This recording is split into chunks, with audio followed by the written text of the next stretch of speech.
Perambahan hutan masif di Tanjung Kubur, ratusan hektar dibuka dan ditanami kelapa sawit, masyarakat menegaskan pemerintah tidak mungkin kalah dengan perman. Bayung Lencir, Musi Banyuasin perambahan hutan yang semakin masif di kawasan Tanjung Kubur, Dusun 6 RT 22 Desa Sukajaya, menjadi perhatian serius masyarakat lokal. Kawasan hutan yang merupakan perbatasan langsung dengan Ladang Panjang dan Provinsi Jambi telah mengalami pembukaan seluas ratusan hektar yang kemudian ditanami kelapa sawit. Aktivitas ini tidak hanya merusak ekosistem, habitat satwa liar, dan struktur tanah, tetapi juga mengganggu aliran sumber air serta meningkatkan risiko longsor. Kondisi kawasan yang mengkhawatirkan. Kondisi ini telah tercatat sejak beberapa bulan terakhir. Salah satu warga yang tidak ingin disebutkan namanya mengungkapkan kekhawatirannya, kita melihat banyak pohon yang ditebang dan lahan yang dibuka secara sembarangan hingga seluas ratusan hektar, kemudian ditanami kelapa sawit.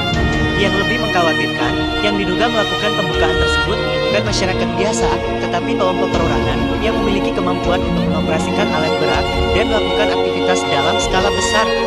Peraturan hukum tentang kelapa sawit di kawasan hutan.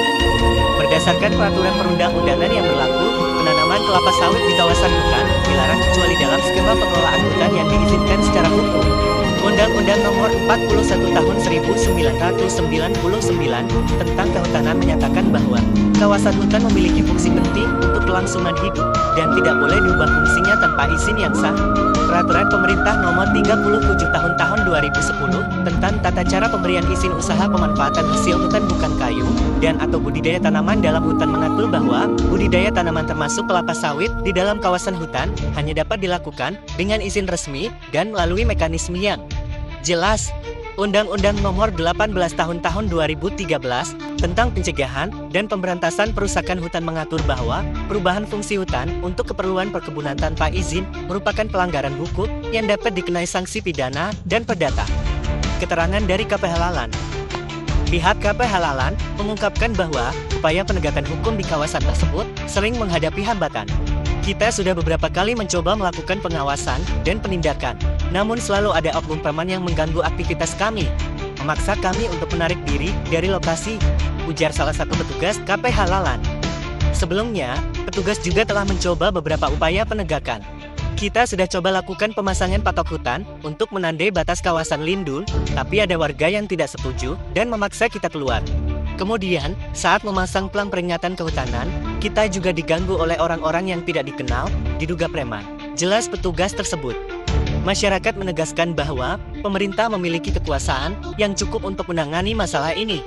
Salah seorang tokoh masyarakat Desa Sukajaya menyatakan, pemerintah memiliki kekuasaan dan aparat penegak hukum yang lengkap tidak masuk akal jika mereka tidak mampu mengatasi gangguan dari elemen preman. Ini menunjukkan adanya sesuatu yang tidak beres di balik semua ini. Banyak warga juga menegaskan, pemerintah tidak mungkin kalah dengan preman. Kita berharap, aparat berwenang segera mengambil tindakan tegas dan tidak ada kompromi dengan pelanggaran hukum. Pelaporan sudah dilakukan, tapi belum ada tindakan. Tim Lembaga Bantuan Hukum dan sejumlah media massa telah melaporkan kasus ini sebelumnya kepada Bupati Musi Banyuasin serta Kejaksaan Negeri Musi Banyuasin. Pelaporan juga telah dilakukan kepada kantor pengelolaan hutan dan dinas terkait. Namun, sampai saat ini belum ada tindakan yang dilakukan oleh pihak-pihak yang menerima laporan tersebut. Peraturan hukum tentang kehutanan dan pembiaran. Permasalahan kehutanan juga diatur dalam Undang-Undang Nomor 6 Tahun 2023 tentang Cipta Kerja yang mengatur tentang pengelolaan hutan yang berkelanjutan. Bagi dinas terkait yang diduga melakukan pembiaran, dapat diacu pada Undang-Undang Nomor 28 Tahun 1999 tentang Hukum Pidana untuk Tindak Pidana Korupsi yang mengatur tentang pelanggaran tugas dinas. Ketentuan dalam UU Kehutanan yang menyebutkan bahwa pejabat atau petugas yang tidak menjalankan tugasnya dengan baik sehingga menyebabkan kerusakan pada hutan dapat dikenai sanksi sesuai peraturan yang berlaku. Undang-Undang Nomor 5 Tahun 1960 tentang Peraturan Dasar Pokok-Pokok Agraria yang menjadi dasar hukum terkait penguasaan dan pemanfaatan lahan yang melibatkan kawasan hutan. Rencana laporan ke Kejati Sumsel. Tim LBH dan media telah merencanakan bahwa apabila tidak ada tindakan konkret dalam waktu dekat, mereka akan melaporkan kasus ini ke Kejaksaan Tinggi Sumatera Selatan untuk mendapatkan perhatian lebih lanjut.